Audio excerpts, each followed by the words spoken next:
Welcome back to the Welsh History Podcast, episode 47, Celtic Christianity and the Conflict with Rome. When we last left Christianity in Britain, the Welsh had closed ranks, slowly moving, as the 6th century ran its course, from a church full of missionary zeal to one which began to innovate the way it worshipped and how it reflected itself. First, Wales, unlike much of the Western Christians, did not change the dating of Easter via the new calendar. Thus, they were much more orthodox in their thinking than the rest of the West. Second, their monks did not shave their heads in the same way that monks from other monastic traditions did. We do not fully know how it looked. We've only can guess based on descriptions given by Bede and others. And I've seen versions of it, which is basically the front part of the forehead shaved up and around a little bit, so as to expose the front part of the head. Or another version I've seen is basically where they did a wedge in the top of their head. But those are purely guessing. Nobody really knows 100%. And like so many of these practices, orthodoxy was important. If you weren't following the real version of worship, that was perceived as being heretical, or at the very least, out of line with the rest. These debates in this century, especially in the 7th century, would have long-term consequences. It created bitterness between the Welsh and Saxon churches as they fought for ecclesiastical and spiritual control of the island, along with those fighting for the physical one. The Christian faith for a number of years had remained largely one of local control. Diversity in practice spread far and wide, including both the eastern and western halves of the former Roman Empire. As the 6th century closed and the 7th century began, there was a startling change in the central nature of worship and how the governing power of the Pope created a much narrower sense of the faith. It would take a number of centuries before that was completely ironed out, but that was kind of where it really began to be about what goes on in Rome influences everyone else. And of course, it also spread the seeds of diversity between the Western Church and the Eastern Orthodox Church. In Rome, Pope Gregory decided to send Augustine to the Anglo-Saxons to convert people to Christianity. The story went that Gregory had one day seen Saxon slaves in the Forum in Rome and was always impressed by them. This idea seems peculiar to our ears, but yet appears to have a grain of truth to it. The concept that you would be impressed by a physical form and that it would be enough of an impression that you felt the need to do something about it. One could argue a similar sort of circumstance on the opposite side of that for Patrick, who, when he headed as a slave to Ireland, felt the need to go back. In this case, Gregory felt that the Saxons needed to be converted. Now, of course, there's a question of whose Saxons are these? Are these German Saxons? Are these English Saxons? We're not entirely clear. Bede doesn't really clarify. But Augustine wasn't sent to the Germans. He was sent to the Saxons in Britain. And thus it was, at the end of the 6th century, he, along with some other missionaries, arrived in Kent, and when they arrived there, began to try and convert the Saxons. They had a series of successes and failures, and in the writings of Bede, we see his opinion of the Welsh, or British, church, as he describes it. He will constantly complain about how the British monks didn't help Augustine. In fact, there's a very specific story that he gives where he talks about the fact that the British monks said to themselves, they were called to go see Augustine. They decide to go see him, but they want to meet him, not to basically work with him immediately or accept his overlordship, but rather they want to see that he's humble enough to accept them as being on his level. And so when they arrive at the circumstance, the monks are then treated to Augustine sitting, not rising when they came, not acting at humble at all as far as they perceived it. And again, this is Bede's description of this, and Bede is not a friend of the Welsh Church. So the fact that he put this in here makes me wonder if there's an earlier source for this that he got this from, and that it may have been a Welsh source. And so these Welsh bishops were offended by this. Now, he had said that they'd come from Bangor, which is kind of the seat of the bishopric in that area, and that they were so offended by it that they walked away from Augustine and refused to help him convert the Saxons. And because of that, in his anger, Augustine is claimed to have cursed them, basically saying they would have no peace because they didn't decide to actually save the Saxons. And thus, when 1,200 of them are killed later in the example that Bede gives at the Battle of Chester, it's justification for what Augustine has said. You know, it's not a case of these pagans wiped our fellow churchmen out. It's these pagans have killed these church people because they walked away from what God asked them to do, and thus they deserved it.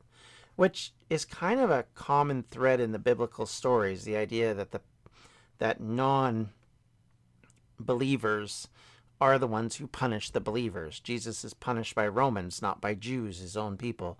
The idea that we would then sort of treat those pagans as separate, as different, as someone very much not to be criticized as much, can be seen a lot more politically than they're given note in the Bible, especially when you look at the Babylonians, who the Jews were under the thumb of for a number of years, versus the Persians, who had, in quotes, freed them, so thus were always kind of treated a little better in the Old Testament.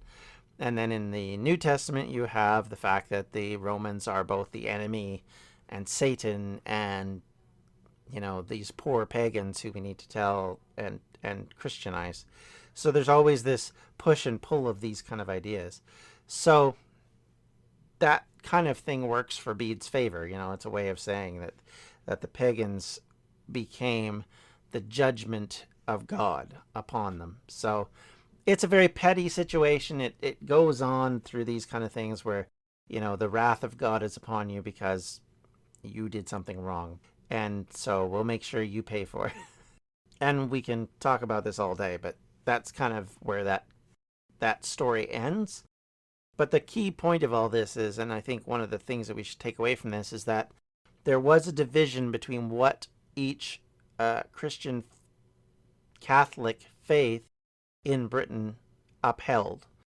And the Celtic Catholics did not exactly worship the same way as the Roman Catholics who had come to Britain to convert the Saxons. Now, Bede claims there's a number of things they weren't doing right. We won't go in depth because it's very technical and kind of confusing, and in some cases there's no proof for some of the stuff he says because we just don't have any other evidence of it other than what he was saying. But I think it's interesting to look at. Now, let's be clear when we're talking about this. When you look at these differences in orthodoxy from Rome and versus these Welsh church people, they're always measured as being on the wrong side of the ledger. The Welsh, for their part, obviously stuck to their understanding, while other Christians in the island would eventually fall in step with Rome before the Welsh would, which I think is an interesting dynamic as well. Also, there isn't a sharp diversion from Rome in the way other sects branched out in the history of the church. This is not Protestantism versus Catholicism. This is Catholicism and a slight difference in Catholicism, which 100 years ago was the same, but now is slightly different, and so thus different is bad. So that's kind of part of the problem. In fact, mostly these are just tiny little matters of sticking points that in our eyes would be so overblown, but mattered to them. You know, the calculations of Easter mattered to them. The way you wore your hair mattered to them. All of this kind of thing was important. But I think the easiest way to explain it in a British sense, and I can explain it in an American sense as well, is it's a bit like the difference between rugby league and rugby union, rather than the difference between football/soccer for my American and Canadian listeners, and rugby. There isn't that much different. It's just some of the rules are slightly different. Some of the ways you play the game are a little bit different. If we're in North America, you might say it's the same difference between the Canadian Football League and the NFL. There are minor differences, but if you play one game or the other, it's not so different that you can't do both. In fact, quite often you do both in the case of the Canadian Football League and even in the NFL. There have been Canadian Football League players who went into the NFL. Aside from my sports analogy, that's kind of how to look at it. Don't look at it as like this massive separation. Some neo-paganists, some new Christian people believe that Celtic Christianity is somehow very different. It's not. And I think Professor Caitlin Corning had a pretty good quote when it comes to this. Those in the Celtic-speaking regions acknowledged and respected the papacy as much as any area did at this time. And the Irish and British were no more pro-woman, pro-environment, or even more spiritual than the rest of the church. So, in other words, the differences are there, they're important, but they're only important to a certain degree, and they're not so important that the Pope would call them heretics or excommunicate them or call for their destruction. It was just an argument about certain issues. Now, they were important at the time amongst the monks, but they weren't terribly important to the overall worship of the church. And we have to remember, the church in this time period is not the monolith that we think of with the Catholic Church of the later Middle Ages. This is a church where, yes, the Pope is seen as to be Peter, the head of the church, but the reality of it is Christianity is very diverse in the way the flavors of it go. So we have a different reaction. We have different ways of thinking about and dealing with things, and different ways of considering certain events in Christian history. I think the most interesting idea is, what are the differences? So why are the Welsh and Celtic cousins appeared to have diverged from Rome? And why is it seen as a tempest in a teapot of disagreements? In other words, why do modern scholars basically look at it as not that big of a deal? Or in our modern minds especially, we consider when you bring up, well, it was this, it was that, it was this, it was that, most people will go, well, that seems really peculiar to have an argument about, but religions can and do have arguments about some strange stuff. So that's not really a surprise. So what do we know that was different about the Celtic Church? Well, let's start from the basics of what we were talking about last time, which is that there are more rural than urban, where the Roman Church was centralized and it was dealt with from a civitas. So the civitas was your central point, which then became the ecclesiastical area that controlled the church functionaries. You know, your bishops controlled a certain region, the priests controlled another region, and the local priests controlled a smaller region than that.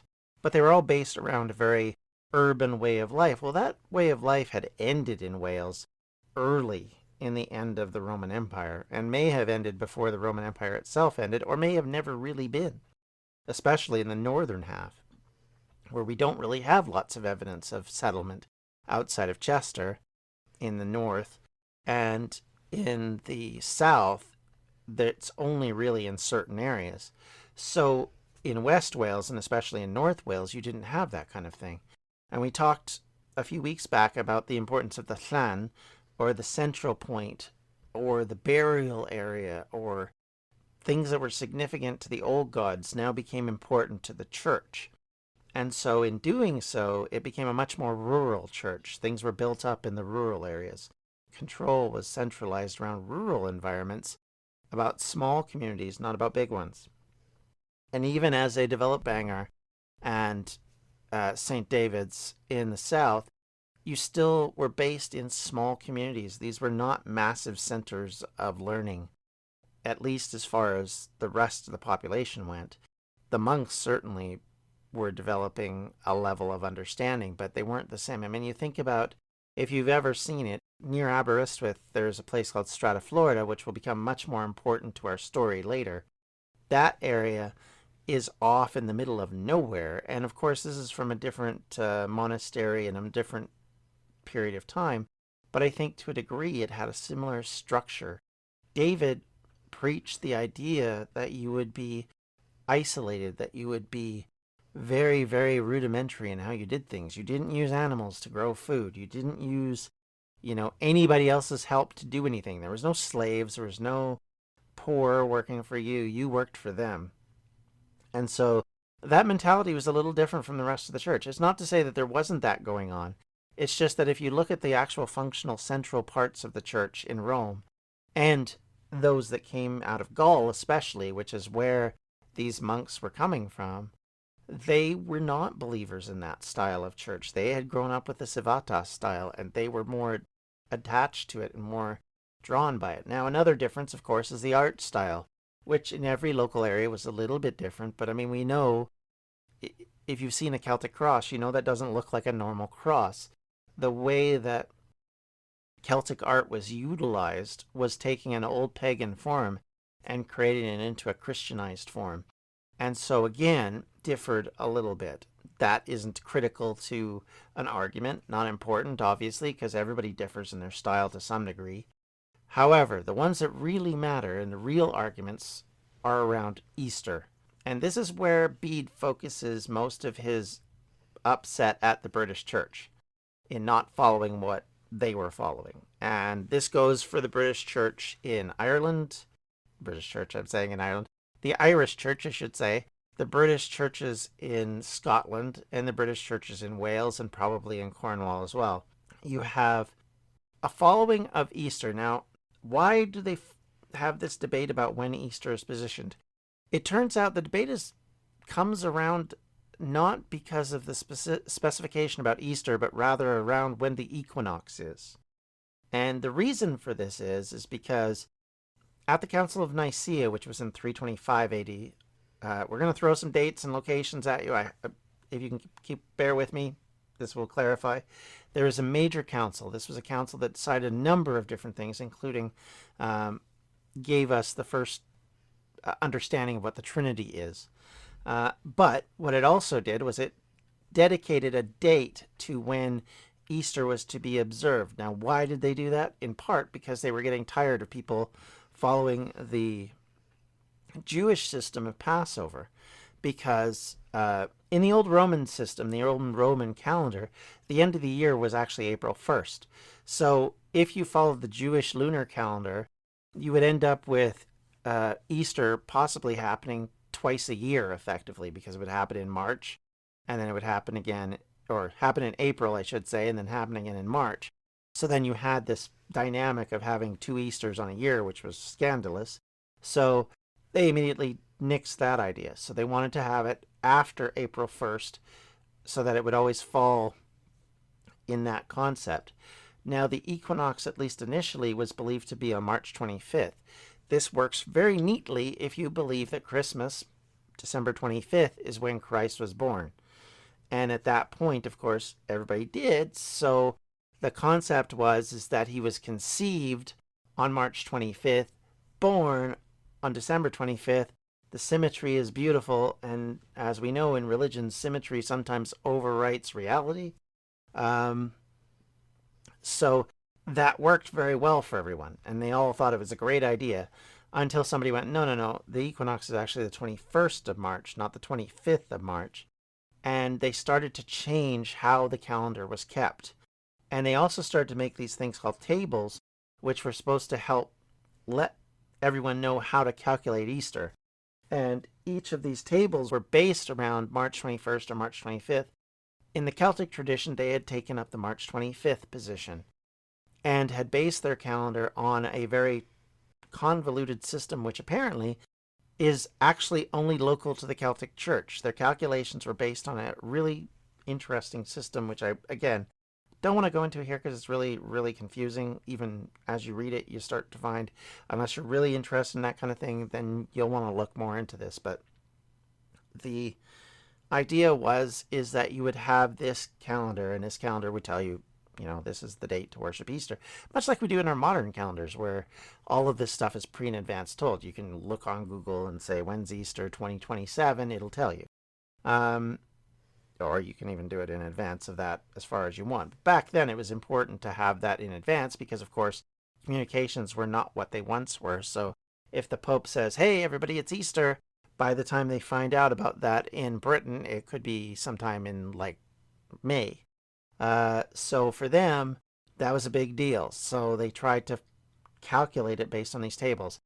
So initially the tables were based around March 25th, but then at some point in the 4th and especially the 5th and 6th centuries, some people came along, won't go into all the names, there is a lot of them, who come up with some new tables that say, no, March 21st is the date, this is the important date, this is significant.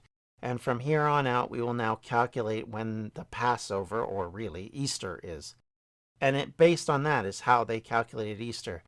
And so that led to all sorts of problems, because if you were really orthodox or conservative, if you want to use that term, you weren't willing to move to this new calendar. Why would I move to that newfangled thing?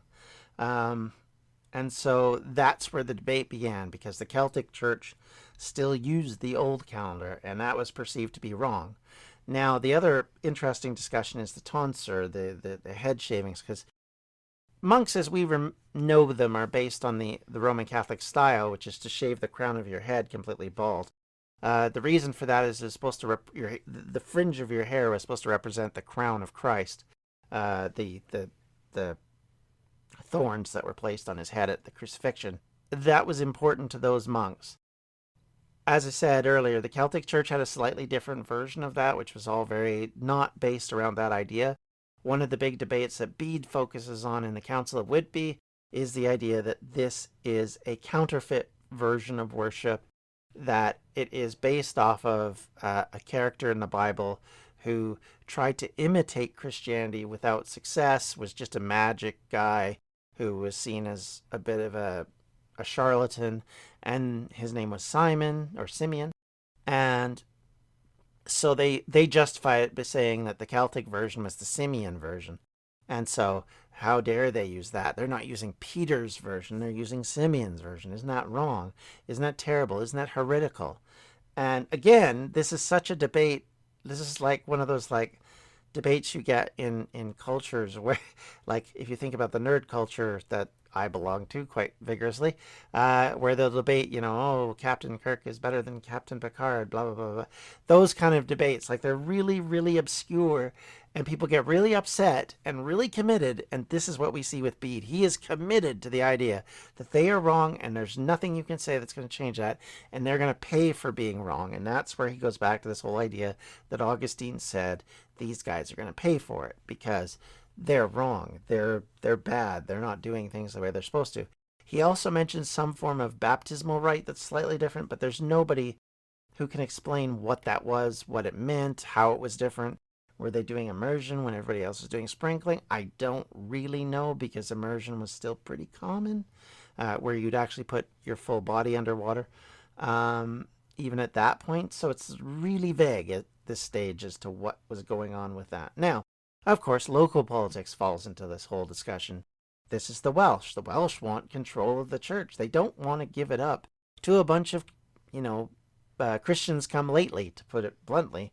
They don't want the Anglo-Saxons to have control of the church. They don't want that at all. So having Augustine show up, land in Canterbury, establish a monastery in Canterbury, and then basically say that that was now the new head of the church in Britain, aggravated them to no end. It's obvious from Bede's writings that they were very put out by this whole thing. The fact this monk from the mainland came over and dictated to them how things were going to go. And as we know from politics today, that can be slightly touchy. And that's kind of how it kind of worked. The British were, no, this is not how this is going to work. And of course, because the English were converted by the guys from Rome, they kind of won out in the end. It takes many, many years. This argument will continue for quite some time to come, believe me. But eventually they will win out, and Canterbury becomes the seat of Britain. But at this point, there's still a lot of arguments, still a lot of discussion, still a lot of inflamed rhetoric around all this. So politics plays a huge part in this discussion. And of course, finally, Bede. Bede is a propagandist for his side. I've said this over and over again. We can't look at him as a pure historian. He is not just a historian. He is an actor in history. And he has an opinion, just like everybody else, and he is clearly forcing his opinion on the discussion. We don't really know for sure that there was no attempt by Christians to convert these people, these Saxons. we know for a fact that the Northern Welsh, or Scottish, ended up converting the Northumbrians for a period of time. So there is some sense that mostly because that's a huge argument, that's actually what sets up the Council of Whitby to argue about this, because of course they were following the Celtic rules instead of the Roman rules, and that became the big issue. And because Bede knows people who were involved in that council, he knows them well enough to know what the arguments are. He knows what their side said. He agrees with their side. So again, it's a bit like having the White House write your history about, Desert Storm, or, take your pick of ideas. And that's what you're getting. You're not getting a history, you're getting a history from this point of view. And this point of view is that the British are always wrong unless there's very specific reasons to prove that just because they're right, it won't mean that the Saxons aren't better. And he will continue to go back to that over and over and over again. I mentioned this previously, so believe me when I say that that's an important part of this. And finally, on this, we talk about this as being the key differences. And what this means is we're talking about not a clear-cut Celtic church, but rather a flavor of Roman Catholicism, which is almost identical in every way from the other churches, but very controversial ways is different enough to be a political tool in the hands of some clever bishops. And let's be clear, these men were smart, they were educated, they were given, they knew how to read and write, and they were taught in the classics, and they learned. And so these men had time to play the game in a way that people in a more desperate situation who are worrying about the day-to-day, worrying about where their next meal is coming from, aren't. And so they had time to bicker, argue, fight, and in fact give fuel to the fire of why the two sides disliked each other. The reality of it is Bede, Gildas, and others have handed to the two sides the tools to create hatred. And they built it up on the idea that I'm right, you're wrong, and nothing you're going to say is going to prove to me that I'm wrong. That is the argument that goes on here. It has nothing to do really with whether or not there's a legitimate reason for anybody worshiping the way they did. There's lots of legitimate reasons why both sides were right. It's just stubbornness, ego, and propaganda that divides the two sides. And so Christianity will change, and it will take the Welsh church the longest to change. Eventually they will come to believe in Easter as dictated by the Roman faith. They will fall in line with the Catholics in all ways, but it will take another couple hundred years of this argument going on. Meanwhile, Ireland converts fine. Scotland and the Old North convert to this way of thinking, but even they didn't necessarily go quietly. And the disagreements and arguments that go on from this discussion will continue. And we're probably going to be talking about this again at some point down the road. Once we get past the Bede era, there's going to be more discussions about who should be the head of the British Church. Not just Wales, not just Cornwall, not just Scotland, but actually the entire island. And that debate will be taken to the popes, and the popes will flip back and forth, and it will be a continued discussion. And of course, this is one side of a very diverse situation. And the biggest problem we have in this whole discussion is we really only have evidence of one side.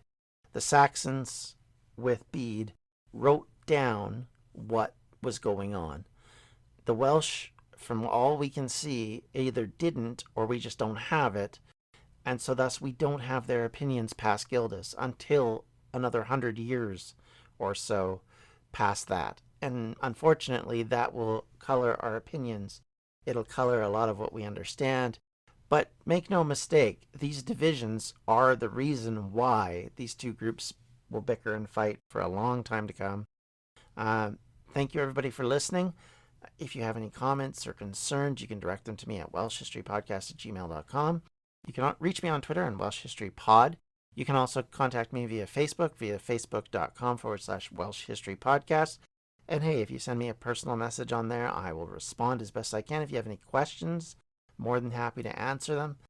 Conversely, if you could give us a like and a review on iTunes, if you're one of our iTunes listeners, that would be excellent, because that is something that helps us be found by more and more people.